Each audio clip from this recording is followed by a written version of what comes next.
Isang matandang lalaki ang mali makitang palibot-libot sa mga lansangang waring walang tiyak na patutunguhan. Kilala siya bilang Don Anastasio na mas kilala din Pilosopong Tasyo.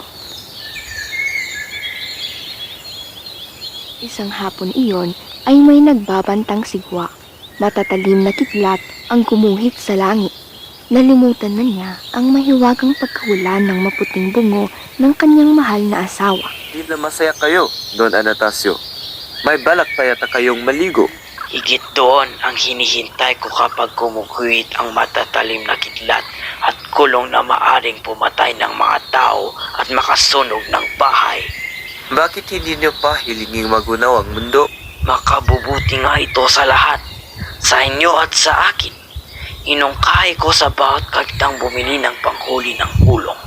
Ako'y pinagtawanan at sa halip ay bumili ng bomba, kuwitis at mga patutol at bumayad pa sa pagpapatunong ng mga kampana gayong natuklasan ng marurunong na lubhang mapanganib. Tugtugin ang kampana kapag may unos. Hindi ba ninyo dinaramdam ang nangyari sa kanya? Bakit hindi? Isa ako sa 6 na taong nakipaglibing. Ako hindi kasang-ayon sa pagsasali ng kabantugan. Kung sakaling iginagalang ko ang ama ay dahil sa kangaralangan tinamo ng anak at hindi ang anak dahil sa kangaralang tinamo ng ama. Ang sinumay marapat magtamo ng parusa o katimpala ukol sa kanyang ginawa at hindi dahil sa ginawa ng iba.